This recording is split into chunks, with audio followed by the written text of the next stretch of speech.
Imagine you have two neighbors. Let's call them Rachel and Ben. March 2020. Global stock markets collapsed in a matter of weeks, one of the fastest crashes in history. Rachel watched her portfolio drop 30%, panicked, sold everything at the bottom, locked in her losses. Ben? He did nothing. Didn't sell, didn't buy, didn't even open his investment app for 2 months. Now guess who's richer today?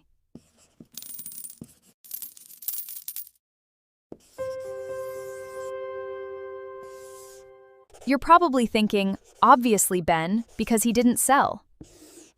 But the actual gap between them is far more extreme than you'd expect. And it's not just about don't panic. There's a mechanism behind this that even experienced investors often don't fully grasp. Welcome to Eileen Finance, where we break down investing concepts the simple way. With data, not drama. Back to Rachel and Ben. These two actually represent two types of investors who show up every single time the market crashes. Rachel is what we'd call a reactive investor. She believes taking action feels safer than doing nothing. Her logic is emotionally sound. If my portfolio keeps falling, I should save what's left now instead of waiting for it to hit zero. Ben is a passive holder, not because he's some genius strategist, but because he was too busy with work to check his account. It wasn't a brilliant plan. He just didn't get around to it.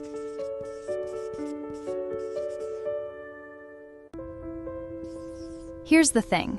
Our intuition almost always sides with Rachel. Cut your losses. Don't let your money keep bleeding out. Sounds wise, right? That's exactly where the problem begins. Quick disclaimer before we go further. This isn't specific financial advice. Everything here is based on historical data and public research, not a recommendation to buy or sell any particular asset. Your investment decisions should fit your own financial situation and goals. Okay, let's continue.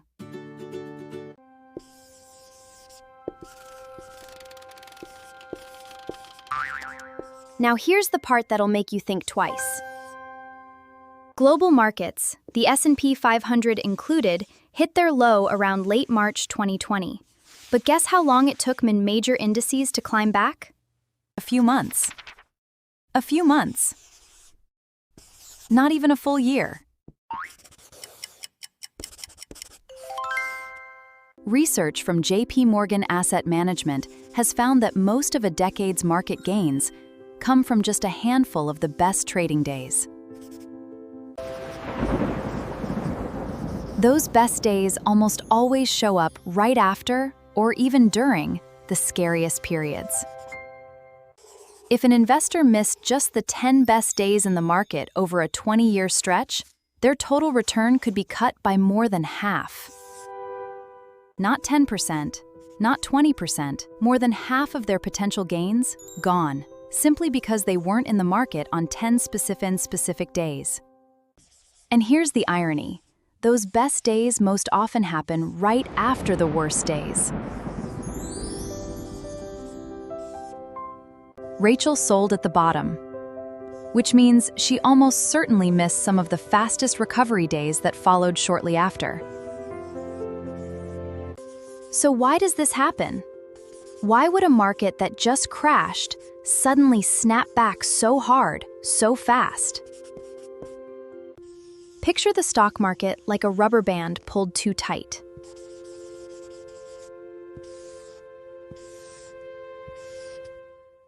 The further it gets yanked down by excessive fear, the more force it snaps back with once sentiment starts to improve. March 2020 wasn't just a reaction to real economic data. It was a reaction to uncertainty. And psychologically, uncertainty is far scarier than a loss. The moment there was even a hint of clarity, stimulus news, vaccine news, anything, that rubber band snapped back fast. The problem is, investors like Rachel make decisions based on the pain they feel right now, not the probabilities of the future. This isn't a failure of intelligence. It's a deeply human psychological bias called loss aversion. The pain of losing money feels roughly twice as intense as the pleasure of gaining the same amount. So when a portfolio drops 30%, the brain doesn't calculate long-term recovery odds. It just screams, "Stop the bleeding!" And that's what pushes Rachel to hit sell. Not because her analysis was wrong, but because her response was emotional, not data-driven. Ben survived not because he was more rational. He just wasn't constantly exposed to that fear signal. Think of the stock market like mountain weather. Storms can roll in suddenly. Thick fog makes it impossible to see anything. Your natural instinct is to run down the mountain as fast as possible. But someone who waits for the storm to pass often ends up safer. Research from firms like Dalbar consistently finds a behavior gap, the difference between investment returns and the returns investors actually earn. That gap doesn't exist because the product is bad. It exists because investors tend to buy during euphoria and sell during panic. But, and this matters, that doesn't mean just hold no matter what happens is always the right call either. This best days data is usually based on broad market indices, not individual stocks. If you're holding shares in one specific company whose fundamentals are genuinely broken, just hold on doesn't automatically apply. Second, this stay in the market strategy assumes you're investing money you don't need in the near term. If Rachel sold because she urgently needed cash for living expenses, that's not a strategy failure. It's an emergency. Historical data about time in the market doesn't apply to money that should have been an emergency fund from the start. Third, and this one gets overlooked a lot, not every crash behaves like 2020.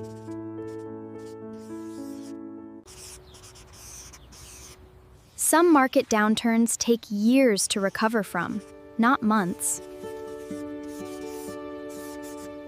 So the blanket claim, "the market always bounces back fast," is itself a kind of bias, if applied without considering each crisis. There's another overlooked factor too. Everyone's risk tolerance is different. Rachel may have simply had a stock allocation that was more aggressive than what she could actually stomach. If her portfolio had matched her real tolerance for volatility, she might not have panicked as hard at the bottom. That's a reminder that Rachel's problem wasn't just psychological during the crash. It was a planning problem that started before the crash ever happened. The investors who quietly build wealth over decades usually aren't the ones who predict every crash. They're the ones who prepare before crashes ever happen. Because sometimes, the smartest investment decision isn't predicting the future. It's making sure your future self can survive whatever the market does next. If you enjoyed this video, don't forget to hit like and subscribe. Every click helps us bring you fun stories, valuable insights, and premium content. And welcome to our community. We'll see you again very soon.